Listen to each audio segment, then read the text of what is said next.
everyone.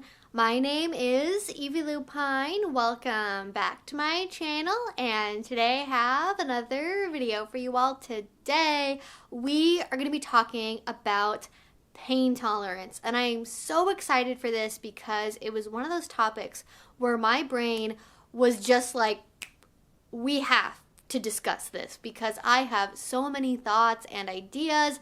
I want to talk about how pain works and pain tolerance, high versus low pain tolerance, expectations, how to improve your pain tolerance if you want to, just so many things to get into. And the reason why I was inspired to talk about this is because I recently started going back to events in my local scene. It has been a very long time. It has been 2 years since any of the large dungeons have had actual BDSM focused parties, and the first one that I went to, at least, was this past weekend. Now, I am not someone that is typically a masochist. That is not really a label I use for myself. And so over the course of being in quarantine, I had not really done a whole lot with impact play or pain play with other people. Now, I have done some solo play, maybe like once every couple of months, but it's not really a main draw. And definitely when you do things on yourself, it is not the same as doing it with other people. Also, part of the reason is because for me, the environment is really important, and I feel more drawn to things like impact play when I am in a dungeon setting and there is the music and the energy going as opposed to doing it at home. And so I just really hadn't had a lot of exposure to typical impact play for a pretty long amount of time, and that really affected me. And when I was at this party and I did some caning and spanking, I was like, whoa, this feels totally different. This is not what I remember doing 3 years ago. Okay, let's check in with our body. Let's see what's going on here. And I want to just talk about pain tolerance because that really affected how my own scene went. And I know that many of you are maybe getting back into kink again or are going into it for the first time. And maybe you are worried about if your pain tolerance measures up. And let's actually get into that as well, because the purpose of this video is not to shame anyone for where their pain tolerance currently is. You are not a problem that needs to be fixed. It is just the way you are, and that is totally fine. Having a high pain tolerance, which by the way is very subjective, is not what makes you a good bottom or a good submissive. Now, I want you to look at me when I say this, okay? Listen. Look at my face, look at what I'm saying, listen to what I'm saying. Having a high pain tolerance is not what makes you a good bottom or a good submissive. Yes, for some doms, for some tops, that is a bonus. It is not the baseline for being good at BDSM. Okay, it can actually have some drawbacks, which I will touch on later if we have time. What makes you a good S-type is your ability to communicate, your ability to introspect and know what you don't want and what you do want, your ability to stand up for your own boundaries, and your ability to develop a trusting relationship with a partner. That is all so much more important than some kind of subjective arbitrary measurement of how much pain you can take. And if that is what you are focusing on, you are looking in the wrong place.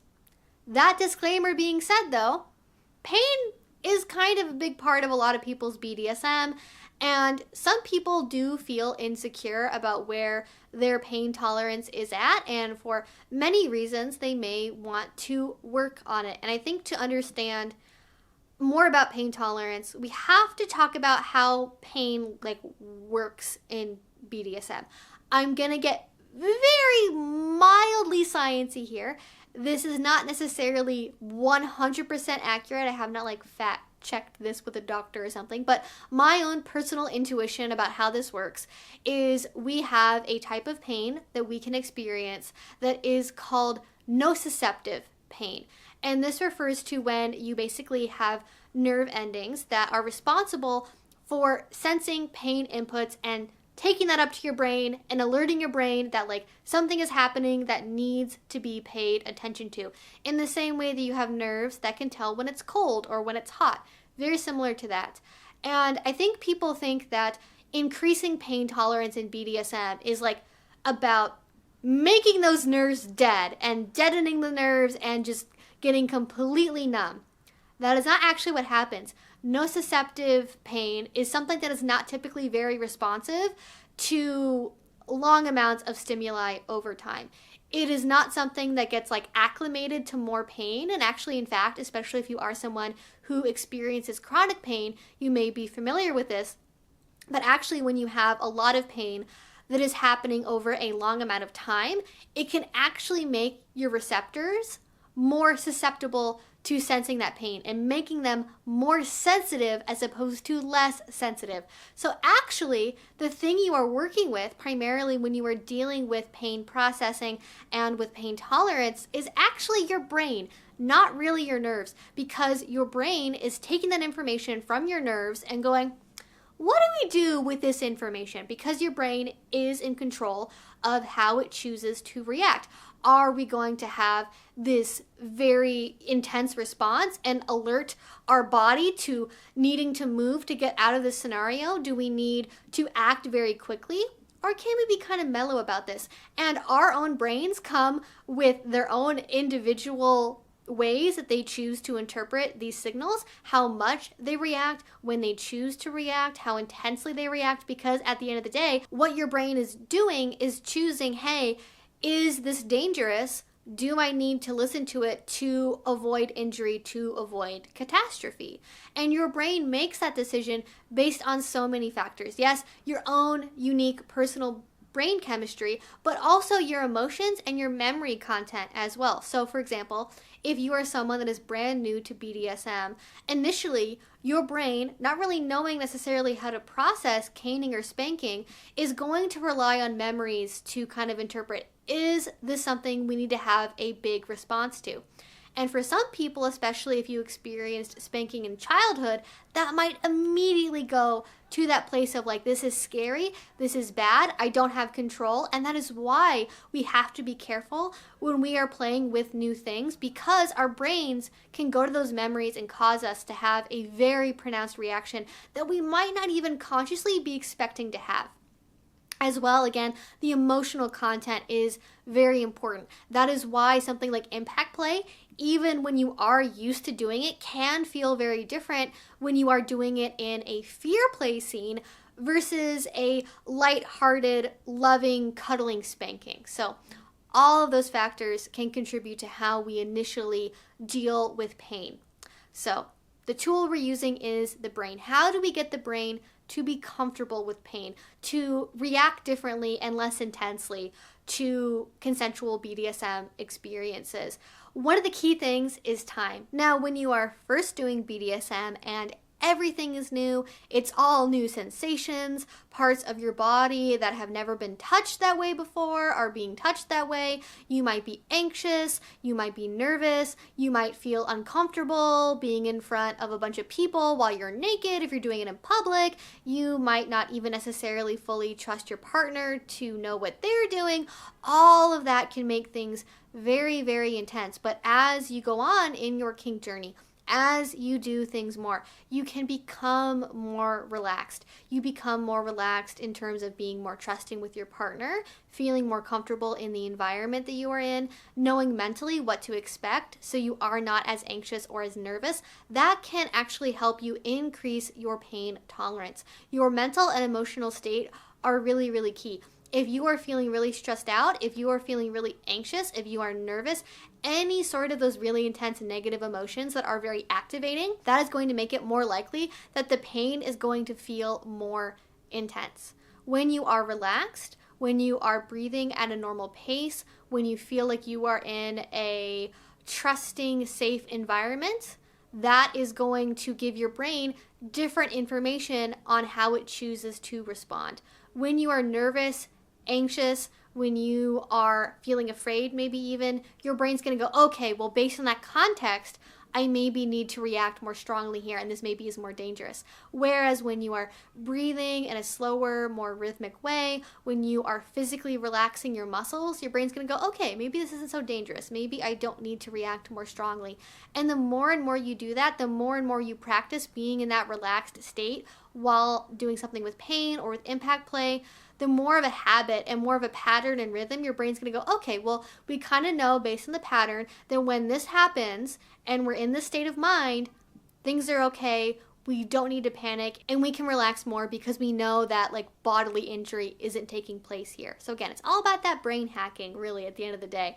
And that, I think I could go into a whole diatribe about pain processing and different types of breathing, and that's a whole other subject. So suffice to say, the very basics would be having a relaxed mental state, having a relaxed body. And of course, there are so many other factors as well that can also make your pain tolerance seemingly fluctuate. If you have a cycle, where you are at on your cycle can impact your pain tolerance. If you are hungry, if you are thirsty, if you are stressed out from work, if you had enough sleep or not. Also, the environment of the room, right? Is it really, really cold or warm or boiling hot? If something is on the cold side, typically that is going to make most people have an increased reaction to sensation. They are going to be more sensitive. Whereas if the room is a comfortable body temperature, if it is a warm but not necessarily super hot room, that is going to make it maybe easier to relax for many people and is going to increase your pain tolerance. Now, if the room is really, really hot, like it's like 90, 100 degrees, you're sweating really hard, it's humid, that can also put you in a more negative state for pain tolerance. And this is why I really advocate, if you want to kind of understand your own pain tolerance better, keep a diary, keep a journal of your scenes. Think about, okay, was I on a certain part of my cycle? What did I eat? What did I drink? Did I have enough sleep? What else was going on in my life? Did we have a fight earlier? Was I stressed out from work? What was the room like? What did we do? And eventually, through doing that enough, you will see a correlation between certain factors maybe and your pain tolerance, your mental state before going into things, and you can use that information to have better scenes going forward. And it also makes it much easier to share with a partner when you do have things written down. If you want to as well, if writing is not your thing, you can maybe dictate to your phone or your computer using a voice command app, or you can just keep mental notes as well. If you have a stronger memory, you can keep mental notes just to remember, okay, it kind of seemed like this time we did this and I felt that way. It's less reliable, but I think it is better than nothing to at least be mindful of keeping track of those factors. One of the other big factors can be the status of the relationship with the person you are playing with. So maybe it's a stranger you met at a party, or maybe a new partner that you are just kind of testing the waters with. That can make you more nervous. It means, just on a basic level, there is less trust in that relationship because you don't really know how it's going to go. You can negotiate, you can talk to them, you can be friends for a really, really long time, but when you are in the moment doing the scene, you are still testing those waters of trust and seeing how it's going to go. And the more that you scene together, the more you get to know them, the more you develop other aspects of your relationship, that comfort level, that trust level will go up, and you can relax into that trust, and that will allow you to take more pain. And again, especially if you are someone that is a submissive and power exchange is the primary motivator for your pain, not the pain itself, having that deeper bonding, that trust level, that sense of submission will all also help you go to deeper places with your impact play, with your pain play. Now, I did touch on earlier how the main thing you're working with when it comes to pain tolerance is your brain, and that the nerves are not necessarily going to change their responsiveness to pain inputs. However, there is something that can happen when you really start to do a lot of impact play and you're doing it maybe 4-5 times a week, and you're getting really deep bruising initially, and then the bruising happens less and less and less over time, or it goes away more quickly. You can develop something that is called leatherbutt in the community, and It basically is what it sounds like. Your physical surface of the skin gets toughened. That is not necessarily the nerves changing. That is your skin adapting to the impact play as well, especially if you are doing it in the same area, similar implements over and over and over and over again. So this is sort of the negative side of heavy impact play and having a really, really high pain tolerance. Is if you get to that point of having a super high pain tolerance physically, you maybe aren't going to get the marks you want. You are going to have to play very hard, which can be difficult for the top to sustain in order to get marks at all, or to get the kind of sensation or catharsis you may be looking for. And so I think it is really, something where you need to consider that having a high pain tolerance is not the be all end all, because when you get up to that top portion of high pain tolerance, it actually has some negative repercussions for the types of scenes that maybe you want to be having. And so if you are going to be playing really heavy very often and you do want to toughen up a little bit, but not maybe to that extent, alternate how and where you play, right? It doesn't always have to be caning on the butt. It could be on the back of the thighs, it could be the front, it could be the back. If you have ample breast tissue, it could be on the chest as well. And there's lots of options, obviously, for different impact play toys. You can choose from caning, from spanking, from paddles, from punching, from needles, from floggers, from a baseball bat. Like, there's so many things that you can use to vary the sensation and the location of what you are doing to hopefully avoid that over toughening of the skin. And that is something that can happen. Obviously, you have like pole dancers, weightlifters, martial artists. Whenever you are really stimulating an area of the body with a lot of pressure, a lot of force, you are going to get that reactive skin toughening. And so that is something to keep in mind. And maybe doing a little bit of that can help you increase your pain tolerance. You just don't want to go too extreme with it. And besides just getting to the point of really high pain tolerance, also acknowledge that your pain tolerance can change over time as well. Maybe you went from being somebody that was like really super active to less active because of work, and maybe that affects your pain tolerance because you are no longer running marathons, or maybe you have major surgery, or you develop chronic pain, or you have a kid. All of those really big life-changing, body-changing factors can alter your pain tolerance. And so I think it's important in general, kind of regardless actually, to develop a kind relationship to where your body and your brain are at, and not judge yourself for being so hard to please now, maybe because your pain tolerance is so high, or maybe feeling bad and being like, I'm such a wimp now because, I get touched with a flogger and I get a bruise. Some people would love that. Some people would be like, yes, please, I hate having to play for 2 hours to get a bruise. Just 5 minutes would be awesome. So it's always going to be different on different sides of the coin, right? They each have their pros and cons. But the important part, and what's going to help you, is to accept where you are at. And if you have a partner that is judging you, that is saying you need to be blah, blah, blah, blah, blah, like, especially if they only ever top and they're a sadist and they're like, well, I think you should have a higher pain tolerance and you're so hard to please, just shut up. Just shut up. Like, honestly, I get so mad at this when I have tops that, like, if you fucking touch them with a cane, they would cry. They say things. They just go, well, if you're real submissive, you should do this and you should be able to do that. I'm like, okay, you want to try it then, buddy?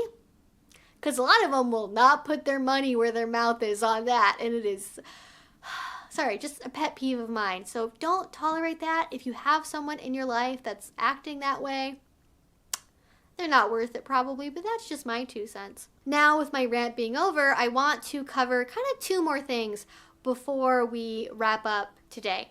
And the first one would be, how can you change your emotional, mental relationship with pain? And this is a big subject. I'm going to give kind of broad strokes here of what you can do, because I have mentioned like relaxation and breathing before, but I really think things like educating yourself are super important. I think the conversation around that has been changing, at least since I have been online, when it comes to bottom education, because the old standard was that like tops needed to learn and bottoms just like I guess, sat quietly in a knitting circle or something, I guess. But I really think one of the things that can make us really anxious and nervous is not knowing what to expect. Watching others play, going to dungeons and just observing, walking around, taking classes, reading books, all of that. Knowledge is power. I say that so much, and it's so true here as well. When you know about caning, when you know what to expect from a cane and how it's going to feel, what kind of marks it might leave, the technique that your partner might be using, that can be really helpful. Part of that as well is communicating with your partner about the scenes you are going to have. Yes, surprise can be nice. It can be very romantic for your partner to sweep you away for a weekend and do whatever BDSM things they want to do to you. But I think especially when you are newer and you are kind of unsure about what you like or don't like, leave that surprise for later. Stay with something where you can clearly negotiate, okay, this is what's going to happen, and have your top explain what you should expect for during the scene, what it might feel like, where on the body they are going to be touching you, what you might feel after the scene is done for the days afterward, talk about bruising, all of that. And I think this is where tops can actually do a lot for pain processing, is having that scene communication about what you do know, maybe from classes you have taken or other bottoms. Give that person the reassurance they might need to feel more comfortable. Don't like coerce somebody and like talk them into doing it if they're not comfortable, but just providing that additional information. Feedback after a scene is really good as well for building up something more long term, because when you can have that kind of bonding experience post scene, that is really good for trust building and having that time to say to your brain, hey, we survived, we made it, things are okay, things feel good, I liked that. Having that initial moment soon after a scene to have that communication with your partner as well as with your brain can do a lot as well. Also, something I think a lot of people ignore is not playing when you are not mentally ready for it. Now, in a long-term MS relationship with a lot of experience and a lot of trust, yes, you might choose to go into a scene when you are not feeling it 100%, but this is part of why things like enthusiastic consent are talked about so much in BDSM. If you are not feeling into it, if you do not feel ready, if you feel so anxious and so tense that you are like 90% sure you don't want to do it and then you force yourself to, you are setting yourself up for a bad experience where your body is going to be very tense and not be receptive to that sensation. And so I think if you are newer and you're trying things out, like, take the time to just learn and be comfortable first before you dive in. Do not force something, because that is when you are going to have a more negative experience. I think also changing how you mentally talk to yourself about pain is good as well. Instead of going, oh my God, this is gonna hurt so much, it's gonna be so painful, this is gonna suck and be awful, be like, I am really excited because I get to try this new intense thing I haven't done before, and this is going to be a really interesting new sensation. Changing your mental framework can be complicated because we have a lot of those instant thoughts, instant judgments, and learning how to stop that is like a whole psychological process I'm not going to get into here.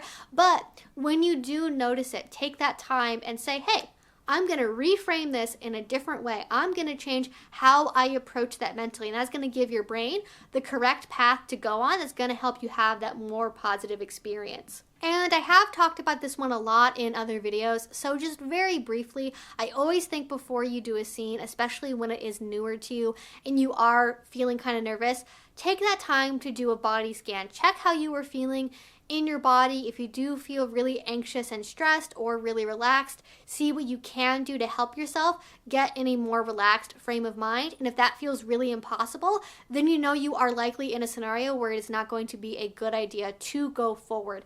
But if you can take time to realize, okay, I know I am stressed out right now because I have a big bill I need to pay. That is not about doing the scene. That is something outside that I should leave outside.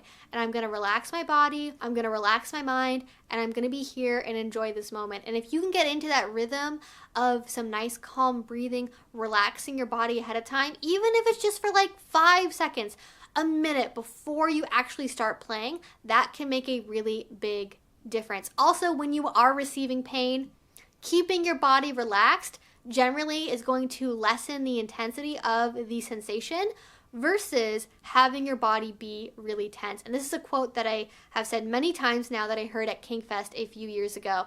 And there was somebody that I think was like a physicist that was in the audience of a class that I took about pain processing.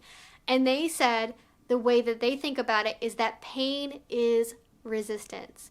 And so if you are fighting that pain, if you are saying this is going to be negative, this is going to suck, I'm not going to like it, I'm scared, I'm anxious, I'm nervous, if that is a message you are sending and you are putting up those walls of resistance to the sensation or to the person you are playing with, then you are going to have a more negative time because you are choosing to fight that as pain as opposed to allowing it in as a sensation you want to experience. Now, when I mentioned like putting up walls to a partner, like if somebody is making you uncomfortable, if you do not really want to play with them, if you are getting bad vibes, don't play with that person. I am saying, let's say you are with a partner that you really know and trust a lot. When you really know them, when they really know you, and you might find during a scene, you are putting up walls against them. You are saying, I, for whatever reason, don't feel safe, or I don't trust, or I don't want them to get this level of like emotionally close to me, or really access that deeper part of my vulnerability. Your brain is going to look at that and go, okay, well, we don't really seem comfortable right now with this person.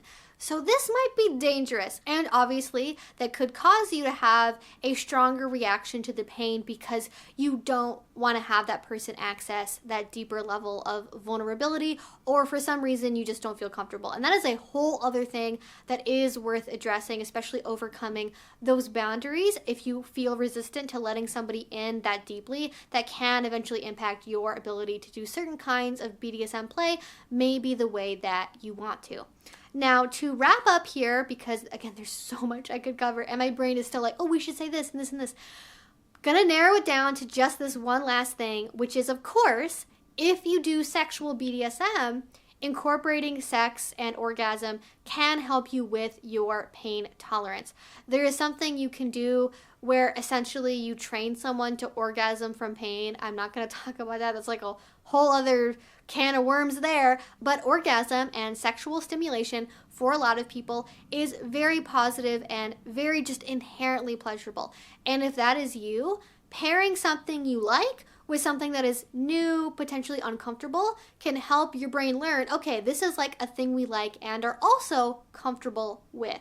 So if you pair maybe fingering with spanking, for example, or maybe caning and fellatio, like whatever combination you really want to, if you are pairing positive sexual experience with pain stimulus, you can associate more strongly and more relax into that pain because something you already enjoy is happening. And actually, even without doing anything sexual, just introducing new sensations alongside things you already know you enjoy is something I talk about all the time, right? Like if you know you love bondage and then also want to try figging, like incorporate figging into a bondage scene, right? Because you know you like the one thing, add in something new and see how it goes. Also applies to sexual things as well. Also, very easy, very popular to do this with some kind of vibrator as well, even if you don't maybe want to have very direct sexual genital contact during BDSM. Something like a Hitachi, other styles of wand vibrator can easily be used. They make all kinds of harnesses and chairs, all kinds of accessories to incorporate that alongside your BDSM play, no matter what that happens to look like. And speaking as someone that has a vagina, I don't really know what it's like for people that have a penis to go through this, but I know for myself that when I have an orgasm, my pain tolerance does seem to be much higher afterwards. Different people, different bodies, different hormones, that's going to be different person to person, so make note of that. It could be the opposite, but from my logic, I think about it like, okay, well, for my brain, the way that I experience an orgasm is like kind of a soft brain reset where like the lights kind of flicker for a minute and they come back on, and doing that helps my body relax and also releases all of those wonderful chemicals that feel so good in our brains. And having that alongside pain, I think it makes sense that the pain would feel less intense with that in mind. However, again, it could be the total opposite. And speaking of brain chemicals, one other thing that you can use that can help with pain tolerance might be subspace. Subspace is an altered state of mind that you go into when you do BDSM activities, most commonly with impact play, but also with other things like pet play, bondage, so on and so forth, but usually with pain. I wouldn't really call this one a tool though, because you can't really predict it. Some people do go into subspace very easily, and it is more something they can rely on, but trying to force subspace to get through pain is just like probably not going to happen. I wouldn't count on it, but it is important to note, again, for like maybe a diary or something, because going into subspace can make you feel totally beyond the pain. It can make all pain feel really pleasurable. I have a whole video where I have talked about subspace in detail, which will be down below if you want to watch that one and get more details about it. But point being is it can alter your pain tolerance and make it easier to go through very intense pain, which can actually be dangerous because you can end up going farther than you intend, than is safe for you, and you want to be safe and be sure of what you're doing if subspace does happen. So just like note that, learn about it for later, note it if it does and when it does happen for you, especially if you do want to make subspace happen more often, if you can see some of those correlations. Now, I feel like my voice is dying, so I am going to wrap up this video, and my battery is dying as well, so it is definitely time to end this video. Thank you guys so much for watching. Any comments, questions, anything else, you can put that down below as well. If you have not already, please do subscribe, because I make videos twice a week about all sorts of kink and BDSM related topics. And finally, if you really enjoyed this, if you want to support what I do, the best way you can do that is with Patreon. A link will be down below. If you do already support me over there, thank you so much. It means the absolute world to me. And until I see you all next time, I hope you have a great rest of your day and a great rest of your week. Bye-bye.